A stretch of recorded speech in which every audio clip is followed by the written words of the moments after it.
नमस्कार मेरे प्यारे दोस्तों, आप सब कैसे हैं। आई होप आप लोग अच्छे होंगे, मस्त होंगे और अपनी पढ़ाई ज़बरदस्त तरीके से कर रहे होंगे। दोस्तों हम लोग देख रहे थे जीएस संगम का प्रैक्टिस सेट देख रहे थे, यानी इसमें पीवाईक्यू के रूप में जो बुक है हमारी ये हम पूरी चीज़ कंप्लीट कर रहे थे। इसके तहत हम पोल्ट्री दोस्तों देख रहे थे। देखिए पोल्ट्री की मैंने मैक्सिमम चीज़ें कवर करा दी हैं, यानी अगर हम बात करें आधी पोल्ट्री हमारी कंप्लीट हो चुकी है, आधी पोल्ट्री बची हुई है। देखिए दोस्तों इसमें हमने देखा तो संविधान सभा भी देख लिया, जितनी भी समितियां थी एग्जाम में जो जो आती हैं वो हमने देख लिया। ठीक, समिति भी देख लिया। विदेशी जो हमारे संविधान पर प्रभाव है हमने वो भी डिस्कस कर लिया। नागरिकता भी मैंने आपको बता दी। भाग एक में जो ये भाग दो हो जाएगा नागरिकता, और भाग एक में क्या है संघ एवं राज्य क्षेत्र, वो भी हमने डिस्कस कर दिया। मौलिक अधिकार मोस्ट इंपॉर्टेंट टॉपिक है, उसके मैंने सारे के सारे पीवाईक्यू आपको सॉल्व करा दिए हैं। उसके बाद दोस्तों अगर हम बात करें डीपीएसपी, ये भी इंपॉर्टेंट है तो ये भी मैंने करा दिया है। 4 का फंडामेंटल ड्यूटी ये भी मैंने करा दिया। तो यहाँ तक हम देख चुके थे। अब हम भाग 5 देखेंगे, या इसे हम कहें सरकार की शासन प्रणाली संसदीय व्यवस्था की ओर हम मूव करेंगे, यानी केंद्र की अब हम बात करेंगे इसमें। ठीक दोस्तों, तो थोड़ा ध्यान से देखेंगे, सारी चीज़ें आपके समझ में आएंगी। हम कोशिश करेंगे कि कल तक हमारी ये पूरी तरह से कंप्लीट हो जाए। देखिए दोस्तों अगर हम बात करें संसदीय व्यवस्था, देखिए यहाँ से शुरुआत करते हैं। पहला क्वेश्चन लिखा हुआ है कि संसदीय प्रणाली में कार्यपालिका उत्तरदायी होती है तो विधानमंडल के प्रति, यानी जो कार्यपालिका होती है ना, ये भाई विधानमंडल के प्रति ही उत्तरदायी होगी। बिल्कुल सही बात है, ये ऑप्शन के हिसाब से है दोस्तों, यानी लोकसभा के प्रति भी हो सकता है यहाँ पे, समझ आया कि नहीं, लेकिन यहाँ ऑप्शन के हिसाब से जाना होगा। लिखा है भारत में संसदीय प्रकार की सरकार है। कैसी सरकार है, तो हमारे यहाँ पार्लियामेंट है। अगला दिया है कि सरकार की संसदीय स्वरूप के रूप में जाना जाता है तो उत्तरदायी शासन को। अगला है परंपरागत रूप से भारत की संसद में शून्यकाल जो माना जाता है, इसका प्रारंभ कब होता है, तो 12:30 बजे के मध्याह्न काल में होता है, यानी 12 बज जाते हैं उसके बाद माना जाता है। शून्यकाल का अर्थ क्या है दोस्तों, प्रश्नकाल के ठीक पश्चात का काल जो होता है, यानी जो प्रश्नकाल होता है, संसद में प्रश्न भी पूछे जाते हैं, उसके ठीक का जो काल होता है, यानी उसके बाद का जो होता है काल, वही है शून्यकाल। ठीक दोस्तों, 12 से 1 के आसपास रहता है। अगला क्वेश्चन दिया है विधेयक जो राज्यसभा में प्रथम बार प्रस्तावित नहीं किया जाता है वो धन विधेयक है दोस्तों। देखिए धन विधेयक पहले लोकसभा में ही प्रस्तावित किया जाएगा, ये राज्यसभा में नहीं होगा। ठीक, यानी राज्यसभा में नहीं का मतलब लोकसभा हो जाएगा, समझा कि नहीं। और ये धन विधेयक भाग किस में है, तो भाग 110 में है दोस्तों, ये इतना याद रखना बहुत इंपॉर्टेंट है। अगला क्वेश्चन दिया भारत में संसदात्मक व्यवस्था केंद्रीयता से संघ की ओर खिसकी है तो 1980 के दशक में खिसक गई है। अगला दिया है कि यह एक लोकतांत्रिक गणतंत्र है, इसमें संसदात्मक रूप की सरकार है एवं सर्वोच्च सत्ता भारत की जनता में निहित है। बिल्कुल सही बात है। यह सभी मूल लक्षण भारत में राजनीति व्यवस्था के बारे में है, यानी हमारे यहाँ जो राजनीतिक है व्यवस्था उसके बारे में बताया गया है। अगला क्वेश्चन है कि विधायिका का कार्यपालिका पर नियंत्रण होता है तो संसदात्मक शासन व्यवस्था में, समझा कि नहीं, यानी जो संसदीय व्यवस्था होती है उसी में होता है दोस्तों विधायिका का कार्यपालिका पे नियंत्रण। विधायिका वो होता है जो हमारे कानून को बनाता है, और कार्यपालिका वो होता है जो कानून को लागू करता है दोस्तों, समझा कि नहीं। तो जो कानून को लागू कर रहा है उस पर कौन किसका नियंत्रण होगा, विधायिका का ही तो नियंत्रण होगा जो कानून बनाएगा। अगला क्वेश्चन दिया हुआ है भारतीय संविधान की विशेषता नहीं है दोस्तों, तो अध्यक्षतात्मक सरकार। अगला है गणतंत्रीय अवधारणा से संबंधित नहीं है तो सर्वोच्च शक्ति एक राजा के समान या एक ही व्यक्ति में निहित होती है, समझा कि नहीं। यानी अगर हम बात करें, देखिए यहाँ क्या होता है, गणतंत्र में क्या होता है, गणतंत्र अगर नहीं है दोस्तों तो सीधी सी बात है राजतंत्र होगा। क्या होगा, राजतंत्र होगा। अब जब राजतंत्र अगर है मान लीजिए तो राजा का तंत्र होगा, यानी यहाँ कह रहा है एक शक्ति एक राजा के समान यानी एक ही व्यक्ति में निहित होगी तो वहाँ राजतंत्र होगा। लेकिन कह रहा है गणतंत्र नहीं है, यानी राजतंत्र की बात कर रहा है तो राजतंत्र ये हो जाएगा। गणतंत्र क्या है, जहाँ हेड ऑफ नेशन इलेक्टेड होता है, वो कोई भी हो सकता है। हेड ऑफ जो नेशन होता है हमारे यहाँ वो क्या होता है दोस्तों, इलेक्टेड होता है कि नहीं। हेड ऑफ नेशन क्या होता है, इलेक्टेड होता है, यानी जो राष्ट्र का प्रमुख होता है वो निर्वाचित होता है, यानी वो चुना जाता है दोस्तों, उसका निर्वाचन होता है, समझा कि नहीं। अगला क्वेश्चन दिया है कि सरकार के संसदीय स्वरूप को वेस्टमिंस्टर मॉडल के रूप में जाना जाता है। अगला क्वेश्चन है कि आर्टिकल जो कौन सा है 247 संसद को अपने द्वारा बनाए गए कानूनों के बेहतर प्रशासन के लिए अतिरिक्त अदालतें स्थापित करने की शक्ति देता है। अगला क्वेश्चन है कि भारतीय संविधान का अनुच्छेद जो है 79 भारत की द्विसदनीय संसद का प्रावधान करता है। अगला है भारत के संविधान के अनुच्छेद 103 के तहत संसद के किसी भी सदन की बैठक का गठन करने के लिए आवश्यक गणपूर्ति सदन के सदस्यों की कुल संख्या कितनी होनी चाहिए, तो 1/10वां भाग, कितना 1/10वां। ठीक, 1/10 होगी तभी दोस्तों वो मतलब शुरुआत माना जाएगा, संसद की बैठक में 1/10 होना चाहिए। इससे कम नहीं दोस्तों।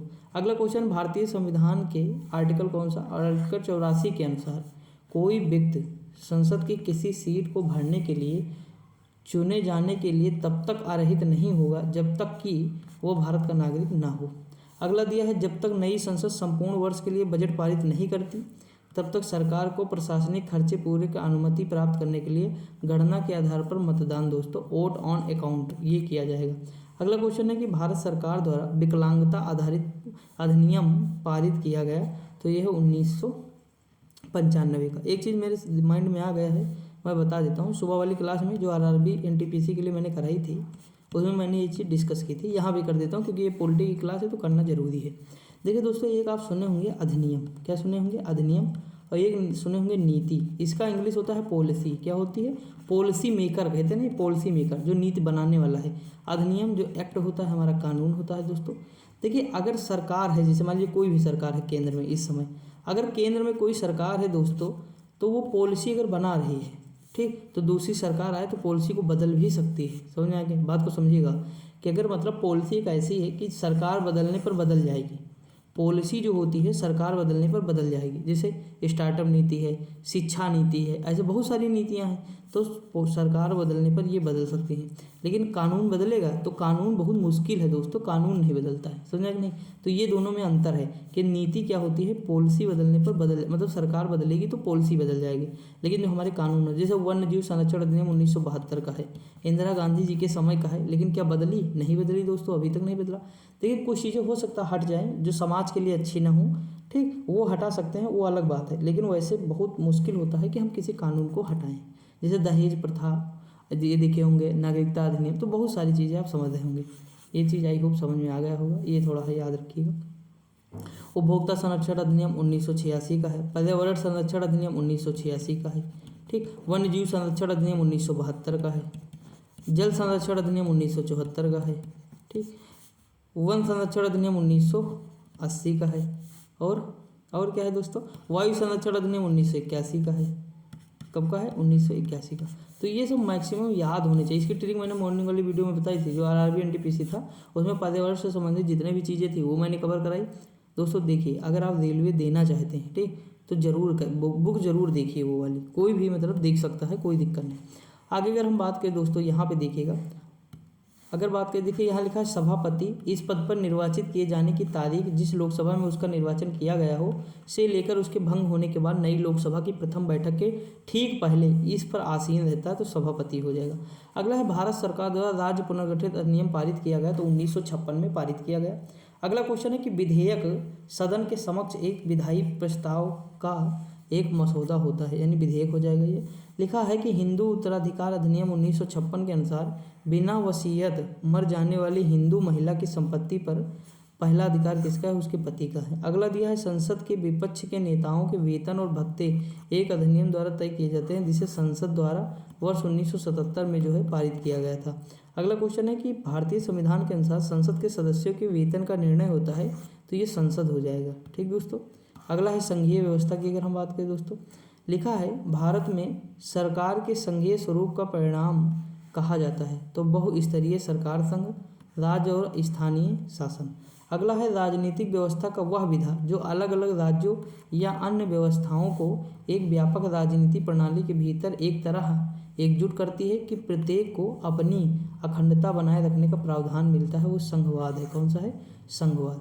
अगला है कि वह सांकेतिक शब्द कीवर्ड जो देश में सरकार के एक से अधिक स्तरों के अस्तित्व को सुपरिभाषित करता है, उसे संघवाद कहते हैं, यानी फेडरलिज्म कहते हैं। अगला क्वेश्चन है, भारतीय संविधान की संघवाद विशेषता राज्य स्तर पर केंद्र में सरकारों के अस्तित्व को संदर्भित करती है। अगला है कि भारत की समेकित निधि यानी कंसोलिडेटेड फंड ऑफ इंडिया वह निधि है जिसमें भारत सरकार द्वारा या उसकी ओर से प्राप्त सभी धन जमा किए जाते हैं। अगला है, भारतीय संविधान एक सशस्त्र केंद्रीकृत प्रवृत्ति वाला परिसंघात्मक संविधान है। यह कथन किसका है? सर आइवर जेनिंग्स का है।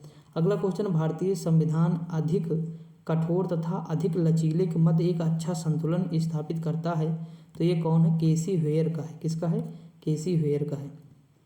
आगे बढ़ें, देखते हैं दोस्तों। अगला है, भारत के संविधान का संघीय लक्षण है दोस्तों, तो क्या है? इकहरी नागरिकता है। अगला है, भारत में संघात्मक के तंग ढांचे में नहीं ढाला जा सकता है, मतलब सॉरी, संविधान को संघात्मकता के तंग ढांचे में नहीं ढाला जा सकता है। यह कथन किसका है? केसी हेयर का है। मुझे प्यास बहुत तेज़ लग गई दोस्तों, 1 सेकंड में पानी पी लेता हूँ, इसीलिए थोड़ा दिक्कत हो रहा है। गला मतलब सूखा तो आवाज़ जल। देखिए दोस्तों, आगे देखते हैं। यहाँ पर समझिएगा, यहाँ लिखा है कि संघीय क्षेत्रों को, सॉरी एक मिनट, देखिए यहाँ लिखा है कि संघीय क्षेत्रों को प्रतिनिधित्व प्राप्त है तो लोकसभा। अगला क्वेश्चन है, अध्यात्मक शासन प्रणाली का आधारभूत तत्व है तो एकल कार्यपालिका क्या है? एकल कार्यपालिका है। अगला है, कार्यकारिणी का प्रमुख राष्ट्रपति होता है। राष्ट्रपति अपने मंत्रिपरिषद का चयन स्वयं करता है एवं राष्ट्रपति व्यवस्थापिका को भंग नहीं कर सकता है। सभी विशेषताएं क्या हैं? तो अध्यक्षतात्मक शासन प्रणाली की विशेषताएं हैं दोस्तों। अगला है, केंद्र राज्य संबंध। अगर हम बात करें, लिखा है वह आयोग जिसको केंद्र राज्य संबंध पर अध्ययन और अनुशंसाएं करने के लिए नियुक्त किया गया है वो सरकारीय आयोग है। कौन सा है? सरकारीय आयोग है दोस्तों। ठीक। अगला क्वेश्चन, भारतीय संविधान की 7वीं अनुसूची के संदर्भ में संक्रामक या संसर्गज रोगों का विषय एक भाग है तो ये समवर्ती सूची का है। कैसा है? समवर्ती सूची का है। अगला है कि अप्रैल 2007 में भारत सरकार द्वारा स्थापित केंद्र राज्य संबंधों पर द्वितीय आयोग के अध्यक्ष जो थे वो कौन थे? AM पुंछी थे दोस्तों। अगला दिया, भारतीय संविधान का वह अनुच्छेद जो केंद्र और राज्यों के बीच संवैधानिक या वैधानिक संबंधों से संबंधित है वो है 245 से 255। अगला दिया, भारतीय संविधान की राज्य सूची में मौजूद विषयों में से एक है तो पुलिस है दोस्तों। अगला है कि संघीय संसद राज्य सूची के विषय पर भी कानून बना सकता है बशर्ते वह प्रस्ताव कम से कम समर्थित होना चाहिए तो उपस्थित और मत देने वाले सदस्यों का 2/3 द्वारा। अगला क्वेश्चन, ये विशेष बहुमत होता है दोस्तों। ये कौन सा है? विशेष बहुमत। याद रखेंगे, ये भी पूछ लेता है कभी कभी। विशेष बहुमत। राइटिंग नहीं बन रही क्या? तो भैया बना ही देते हैं, मैं जल्दी में थोड़ा लिख देता हूँ ना, इसीलिए, वरना अब तो कोई दिक्कत ही नहीं दोस्तों पेन टाइम में लिखने की। अगला क्वेश्चन दिया है कि राज्य सरकारों को हिंदी भाषा के विकास को सुनिश्चित करने के लिए निर्देश देता है तो केंद्र ही देगा। लिखा है, किसी अंतर्राज्यीय नदी या नदी घाटी में पानी के उपयोग, वितरण या नियंत्रण के संबंध में भी किसी भी विवाद या शिकायत पर न्याय निर्णय करने की शक्ति के साथ निहित किया गया है तो संसद को निहित किया गया है। अगला क्वेश्चन है कि समवर्ती सूची के विषयों पर कानून बनाती है तो संघ एवं राज्य सरकारें। अगला है, समवर्ती सूची के विषय पर संघ का कानून और राज्य के कानून के बीच कोई मतभेद होता है तो मान्य होगा संघ का। अगर दोस्तों केंद्र कानून बना रहा और राज्य और दोनों में अगर मतभेद है तो इसमें सीधी सी बात है, पावर किसके पास? केंद्र के पास, तो वही मान्य होगा दोस्तों। अगला दिया है, केंद्र राज्य संबंधों में सुधार की सिफारिशों के लिए 1970 में तमिलनाडु सरकार द्वारा 3 सदस्यीय समितियों के प्रमुख के रूप में नियुक्त किया गया तो PV राजमन्नार को। अगला है, वह विषय जो संघ सूची का हिस्सा है वो रक्षा है। संघ सूची का विषय डाकघर बचत बैंक हो जाएगा। संघ सूची का विषय इसमें क्या है? शेयर बाजार, वायदा बाजार है। राज्य सूची का विषय बाजार व मेले हो जाएंगे। अगला क्वेश्चन है कि समवर्ती सूची का है दिवालियापन। कौन सा है? दिवालियापन ऋण शोधन क्षमता है। लिखा है, राज्य सूची का विषय भूमि भवन परकर हो जाएगा। समवर्ती सूची का पशु, वन्यजीव वन, अभ्यारण्य, शिक्षा, पक्षी की सुरक्षा, ये सब हो जाएंगे। राज्य सूची का विषय पथकर हो जाएगा। अगला समवर्ती सूची का न्यास व न्यासी हो जाएगा। समवर्ती सूची का क्या हो जाएगा? पथकर हो जाएगा। ठीक, जो रोड टैक्स होता है वही है पथकर दोस्तों, समझ जाएंगे कि नहीं आप। अगला दिया है, वह विषय जो राज्य सूची का एक हिस्सा है तो कृषि, आयकर, ये बहुत ज़्यादा इंपॉर्टेंट है। अगला दिया संघ सूची का है तो रेल सेवा संघ ही की है। संघ सूची का एक हिस्सा है तो औद्योगिक संघ के कर्मचारियों से संबंधित विवाद दोस्तों।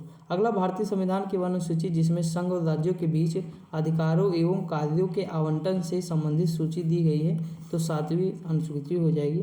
अगला है कि वह विषय जो समवर्ती सूची में आता है पशुपतियों के प्रति क्रूरता की रोकथाम है दोस्तों। अगला है राज्य सूची तो नशीले पदार्थ हो जाएंगे। केवल केंद्रीय सरकार ही कानून बना सकती है तो संघ सूची में दिए विषयों पर दोस्तों बना सकती है। वजन और मापतोल समवर्ती सूची का है। वन्यजीव अभ्यारण्य, ये सारे हो जाएंगे। अगला दिया विकलांग और अनियोज्य के लिए राहत किसका है? राहत हिस्सा जो है दोस्तों वो किसका है? वो राज्य सूची का विषय है। ठीक, अब देखिए दोस्तों यहाँ पे क्या है, आर्टिकल 53 के बारे में जितनी भी चीज़ें दी हैं, कौन कौन सी चीज़ें दी हैं देख लेते हैं। थोड़ा पेन चेंज करते हैं। देखिए ये पेन ठीक होगा? नहीं ठीक है, थोड़ा चेंज कर लेते हैं।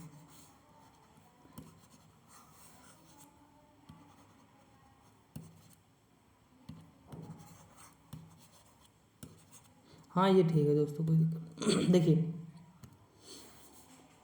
यहाँ लिखा भारतीय संविधान का वह अनुच्छेद जो केंद्र और राज्यों के बीच विधायी शक्तियों के वितरण को निरस्त करता है और किसी भी दूसरे देश के किसी करारनामे, समझौते या संधि पत्र को लागू करने के लिए पूरे भारत के किसी भी कानून को बनाने के लिए केंद्र को अधिकार देता है। ये 253 है। अब देखिए मैं बताऊँ इसका रीजन क्या कैसे है ये। देखिए दोस्तों, मान लीजिए हमारे पीएम सर कहीं गए, कहाँ गए, मान लीजिए रूस गए, ठीक दोस्तों। वहाँ पर उन्होंने कोई समझौता किया कि फैक्ट्री लगानी है, और इन लोगों ने कहा, रूस वालों ने, कि मुझे कर्नाटका में लगानी है। कहाँ लगानी है? कर्नाटका में लगानी है। लेकिन दोस्तों समझिएगा कि पीएम तो केंद्र में है, मान लीजिए बीजेपी है इस समय, और कर्नाटका में मान लो हो जाए हमारे कौन, कांग्रेस, ठीक, ये मान लो सी से होगा, CON, तो ये कांग्रेस हो जाए। लेकिन अगर पीएम जी वहाँ मतलब कह आए हैं और ये यहाँ जब आए बताएं तो ये कहो ज़मीन ही कहे ना देंगे हम, क्योंकि ज़मीन तो राष्ट्र सूची का विषय है। तो दोस्तों इसी के संदर्भ में कहा गया है कि समझौता जो ये कर आए हैं ना, ये मान्य होगा, किसी भी राज्य में होगा तो वहाँ ज़मीन मिलेगी, वो राज्य कोई भी हो, सरकार कोई भी हो। समझ आए कि नहीं? यानी यहाँ पे ताकतवर कौन होगा? कानून बनाने के लिए केंद्र को अधिकार देता है दोस्तों। कोई संधि कराए हों या समझौता कराए हों तो पत्र को लागू करने के लिए पूरे भारत के लिए किसी भी कानून को बनाने के लिए केंद्र को अधिकार देता है, वरना बेइज्जती हो जाएगी दोस्तों हमारी इंटरनेशनल। समझ आएगी नहीं? कि वहाँ का पीएम मजबूत ही नहीं है, उसकी कोई बात ही नहीं मान रहा है, केंद्र मजबूत ही नहीं है। समझ आएगी नहीं? तो ये चीज़ें होती हैं, तो वही दिया गया। देखिए हमारे संविधान निर्माताओं ने कितना दिमाग लगा के पहले ही व्यवस्था करके गए हैं। लिखा है कि संघ सूची का एक हिस्सा है तो आकाश स्तंभ। अगला दिया है भारत के संघीय ढांचे के अनुसार खानाबदोश और प्रवासी जनजातियों के अधिकार क्षेत्र को सूचीबद्ध किया गया है समवर्ती सूची में। अगला वह अनुच्छेद जिसमें संशोधन द्वारा भारतीय संविधान में कृषि, जो कि राज्य सूची में है, को समवर्ती सूची में लाया जाता है, तो आर्टिकल 368 हो जाएगा। अगला क्वेश्चन दिया है वह विषय जिसमें संसद को भारतीय संविधान के अनुसार कानून को व्यापक शक्ति प्रदान करता है, बैंकिंग है।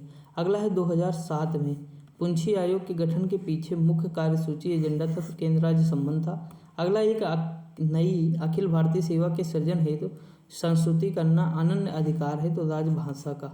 अगला दिया शिक्षा एक विधि विषय के रूप में सम्मिलित है, समवर्ती सूची। अगला है सहभागी लोकतंत्र की सही विशेषता नहीं है, तो ये शक्तियों का विकेंद्रीकरण है। अगला है भारतीय संविधान का वह भाग और अध्याय जो संघ और राज्यों के बीच विधायी संबंध के बारे में बताता है, भाग 11 और अध्याय 1 हो जाएगा। ठीक दोस्तों, अगला क्वेश्चन दिया है कि भारत में संघ राष्ट्र संबंध से संबंधित नहीं है, तो इंद्रजीत गुप्ता समिति हो जाएगा। अगला क्वेश्चन दिया है कि संवैधानिक प्रावधानों पर, परंपरागत और व्यवहारों पर, न्यायिक व्याख्याओं पर एवं बातचीत के लिए यंत्र विन्यास पर निर्भर करता है, तो भारत में केंद्र राज्य संबंध हो जाएगा। अगला है कि राज्य संघ के सामांत या मातहत नहीं है, कथन BR अम्बेडकर का। अगला दिया है कि दोस्तों भारत के संविधान द्वारा केंद्र और राज्य दोनों में संसदीय प्रकार की सरकार स्थापित की गई। केंद्र राज्य संबंध देख लेते हैं। देखिए वह आयोग जिसकी सिफारिश में भारत में अंतर्राज्यीय परिषद की स्थापना हुई, सरकारी आयोग। देखिए सरकारिया में सरकार छिपा और सरकार दोनों में होती है, केंद्र में भी राज्य में, तो ठीक, तो केंद्र राज्य संबंध के लिए कौन सी आयोग है? सरकारी आयोग है। अगला क्वेश्चन है अंतर्जातीय विवादों की जांच करना और उन पर सलाह देना केंद्र और राज्यों या एक से अधिक राज्यों के समान हितों के विषयों पर अन्वेषण एवं विचार विमर्श करना एवं राज्यों के मध्य समन्वय के विषयों पर संस्तुतियाँ करना प्रमुख उद्देश्य है, तो राज्यीय परिषद हो गई। अगला दिया है बिना अनुमति संसद के 60 दिन अनुपस्थित रहने पर किसी सांसद को घोषित किया जाएगा आयोग, अगर वो 60 दिन तक नहीं बिना बताए। कावेरी जल विवाद दोस्तों किसके किसके बीच में है? तो सीधी सी बात है, तमिलनाडु में है, कर्नाटका में है, केरल में है और पुडुचेरी में भी है इसका विवाद। समझ में आया? आगे बढ़ जाए। देखिए अगला क्वेश्चन, अंतर्राज्यीय संधियों को भारत के किसी भी भाग यानी किसी भाग अथवा संपूर्ण भाग में लागू करने के लिए संसद कोई भी कानून बना सकती है बिना राज्य की सहमति के दोस्तों। अगला दिया भारतीय संविधान का वह अनुच्छेद जिसके द्वारा प्रत्येक नागरिक के लिए संविधान का अनुपालन करना और उसके आदर्शों, संस्थाओं, राष्ट्रध्वज और राष्ट्रगान के लिए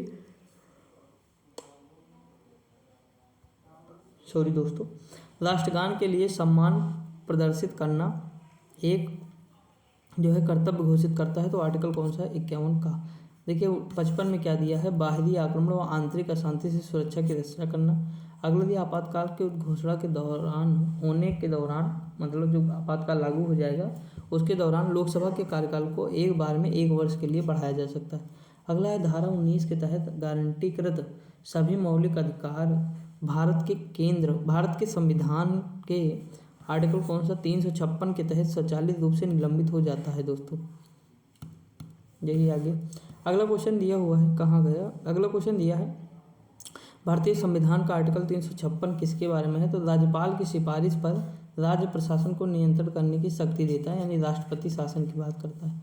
अगले दिया 1975 में राष्ट्रीय आपात की घोषणा के समय भारत के राष्ट्रपति कौन थे, फखरुद्दीन अली अहमद। अगला दिया है कि 1975 की रात में इंदिरा गांधी ने राष्ट्रपति फखरुद्दीन अली अहमद से आपातकाल लगाने की घोषणा की, तो कब की, तो 25 जून 1975। डेट बहुत ज़्यादा इम्पोर्टेंट है, सॉरी दोस्तों। देखिए अगर हम बात करें यहाँ पे भारतीय संविधान का अनुच्छेद जो है ये कौन सा है, 352 है, आपातकाल की घोषणा होती है। भारतीय संविधान के अनुच्छेद 356 में राष्ट्रपति शासन लगता है। आगे अगर हम बात करें अनुच्छेद 365 मतलब 360 राष्ट्रपति को वित्तीय शासन लगता है। मैंने उस दिन क्लियर कर दिया था दोस्तों आप लोगों को। देखिए अगला दिया भारतीय संविधान के अंतर्गत आपातकाल की घोषणा का आधार नहीं हो सकता है, तो आंतरिक अशांति। आपातकाल की अगर हम बात करें तो भारतीय संविधान का वह अनुच्छेद जिसके तहत भारत के राष्ट्रपति को आपातकाल की घोषणा करने का अधिकार है, आर्टिकल 352। अगला है भारत में आपातकाल की घोषणा करने का अधिकार है, तो राष्ट्रपति के पिता। अगला क्वेश्चन है जब इंदिरा गांधी देश की प्रधानमंत्री थी तो उस दौरान भारत में आंतरिक अशांति की घोषणा कब की गई, 1975 में की गई। दोस्तों सच बताना तो मुझे नींद आ रही, पता नहीं क्यों, बहुत लेट खाना पीना खाया ना, आराम भी नहीं किया ना आज दोपहर में, जबकि डेली कर भी लेता तो बड़ा काम रहता है। देखिए लिखा हुआ अनुच्छेद जिसके अनुसार वैध कारणों के आधार पर राज्यों के राष्ट्रपति लागू किया जा सकता है, वो कौन सा है, 356 है। अगला है भारत में राष्ट्रीय आपातकाल जो होता है वो क्या है, इंदिरा गांधी के ये क्या है ये नहीं पूछा है, इंदिरा गांधी के समय है, ठीक दोस्तों। अगला है आपातकालीन या आपदाओं के मामले में भारत सरकार द्वारा उपयोग किया जा सकता है आकस्मिक निधि दोस्तों। ये कितना है, 266। फिर संचित निधि आ जाएगा, नहीं संचित निधि इसमें है, आकस्मिक निधि 267 में है, ठीक, ये याद रखेंगे। दोनों डेट हैं, भूलना नहीं है, कन्फ्यूज नहीं होना है, याद कर लेना है। अगला देखिए यहाँ पे दिया है नीलम संजीव रेड्डी के कार्यकाल के बाद भारत के राष्ट्रपति कौन बने, ज्ञानी जैल सिंह, सॉरी दोस्त, कौन बना, ज्ञानी जैल सिंह बना। अगला क्वेश्चन है शासनकाल के दौरान पूछा जाने वाले एक प्रकार का प्रश्न, सदन में इसका मौखिक उत्तर नहीं मांगा जाता और इस पर पश्चात कोई भी अनुपूरक प्रश्न नहीं पूछे जा सकते, वो कौन से हो जाएंगे, अतारांकित प्रश्न हो जाएंगे, ठीक दोस्तों आज के लिए हम ज़्यादा ना रखेंगे, यही इतना रखेंगे।